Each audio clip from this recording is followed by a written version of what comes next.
Hindi pedagogy की video series में ये नया वीडियो लेक्चर आज आपके लिए लेके आए हैं, जो आपके आने वाले सीटेट एग्जाम 2024 के लिए बहुत ही ज्यादा इंपॉर्टेंट है। ये प्रीवियस ईयर क्वेश्चन है दोस्तों, और ये हिंदी जूनियर का है, ठीक है, जो इंपॉर्टेंट है आपके एग्जाम पॉइंट ऑफ व्यू से, ठीक है। तो ज्यादा देर नहीं करते हम लोग सीरियल चलते हैं टॉपिक पे। वीडियो अच्छा लगे वीडियो को लाइक कर सकते हैं, अपने दोस्तों में शेयर भी कर सकते हैं, ठीक है। आई होप आप लोग अच्छे होंगे। स्वागत है आपका स्टेज क्लासेस में। चलते हैं सीधे पहले क्वेश्चन की ओर। पहला क्वेश्चन देखिए क्या कह रहा है।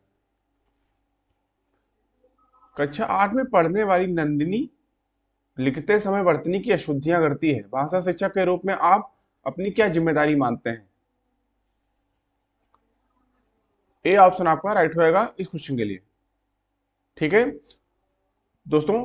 यदि कोई विद्यार्थी प्राथमिक स्तर का हो या उच्च प्राथमिक स्तर का हो, लिखते समय वर्तनी संबंधी अशुद्धियां करती है या करता है, तो भाषा शिक्षक के रूप में अध्यापक की जिम्मेदारी यह बनती है कि उन्हें ऐसे अवसर प्रदान करना कि वे स्वयं उसमें यानी उस वर्तनी संबंधी अशुद्धियों सॉरी वर्तनी संबंधी अशुद्धियों में सुधार करने का उन्हें अवसर भरपूर देना चाहिए, ठीक है। इस हिसाब से वे खुद ही उसको सही कर सके। इस हिसाब से ए ऑप्शन आपका चारों में से सबसे अच्छा ऑप्शन आएगा, ठीक है। अगला क्वेश्चन, उच्च प्राथमिक स्तर पर मुहावरों लोकोक्तियों के शिक्षण के संबंध में आपके लिए सर्वाधिक महत्वपूर्ण है।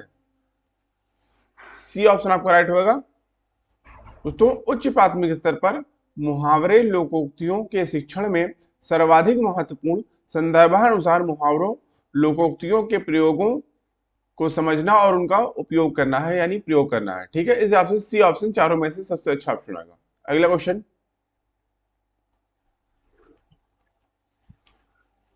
निम्नलिखित में से कौन सा प्रश्न संदर्भ में व्याकरण शिक्षण को पुष्ट करता है?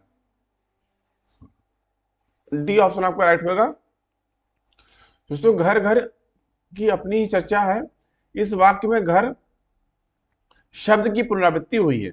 इस पुनरावृत्ति से वाक्य के आशय पर प्रभाव पड़ता है, जिसका बोध हमें व्याकरणिक ज्ञान से संभव है। अतः वाक्य का विषय व्याकरण शिक्षण को पुष्ट करता है। इस हिसाब से डी ऑप्शन चारों में से सबसे अच्छा ऑप्शन होगा। अगला क्वेश्चन, उच्च प्राथमिक स्तर पर हिंदी भाषा की पाठ्य पुस्तक का निर्माण करते हुए आपके लिए सबसे कम महत्वपूर्ण है। सी ऑप्शन आपका राइट होगा, ठीक है दोस्तों। उच्च प्राथमिक स्तर पर हिंदी भाषा की पाठ्य पुस्तक का निर्माण करते समय समस्त व्याकरणिक बिंदुओं का समावेश कम महत्वपूर्ण बिंदु है। इस हिसाब से सी ऑप्शन आपका राइट होगा। अगला क्वेश्चन,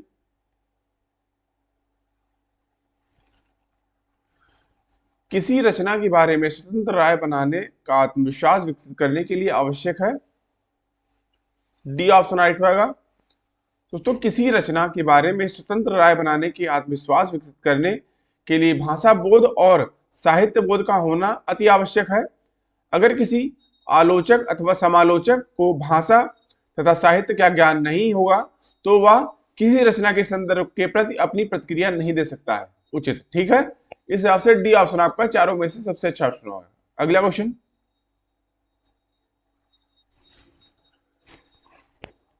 बच्चों के लिए अतिरिक्त पठन सामग्री क्यों विकसित की जाती है? ए ऑप्शन आपका राइट होगा दोस्तों। बच्चों के लिए अतिरिक्त पठन सामग्री बच्चों में पढ़ने में रुचि जगाने एवं भाषा ज्ञान में वृद्धि के लिए विकसित की जाती है। इसके अतिरिक्त पठन सामग्री के माध्यम से बच्चों में शिक्षा के प्रति रुचि पैदा की जाती है, जिससे उनका शिक्षा के प्रति लगाव बढ़े और उनका विकास हो सके, ठीक है। इस हिसाब से ए ऑप्शन आपका चारों में से सबसे अच्छा ऑप्शन आएगा। अगला क्वेश्चन,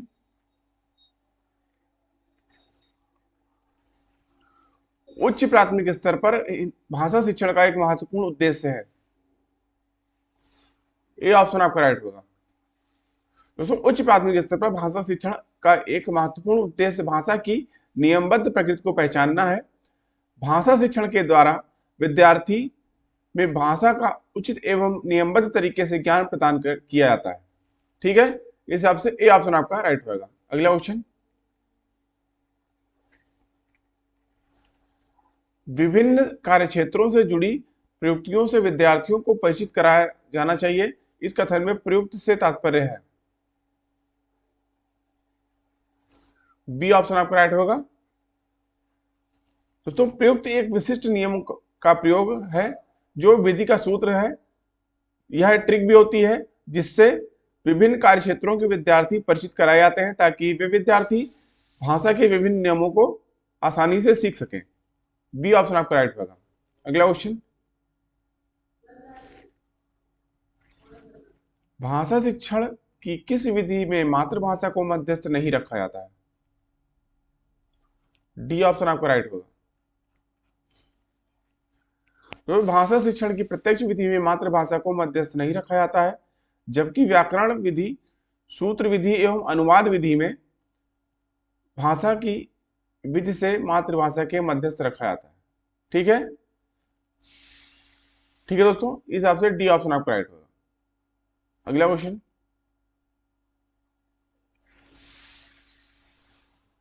भाषा शिक्षण के संदर्भ में किसी शिक्षक के लिए सर्वाधिक महत्वपूर्ण है? बी ऑप्शन आपका राइट होगा। भाषा प्रयोग के अधिक से अधिक अवसर प्रदान करना। ठीक है, अगला क्वेश्चन, सतत आकलन का उद्देश्य यह जानना है कि ए ऑप्शन आपका राइट होगा। दोस्तों सतत आकलन का उद्देश्य यह जानना होता है कि बच्चे ने कितना सीखा है, अर्थात कक्षा अधिगम तथा शिक्षण विधियों द्वारा पढ़ाए गए पाठ्य सामग्री का बच्चे ने कितना अपने अंदर ग्रहण किया है, सीखा है। ठीक है, ये ऑप्शन आपका राइट होगा। अगला क्वेश्चन,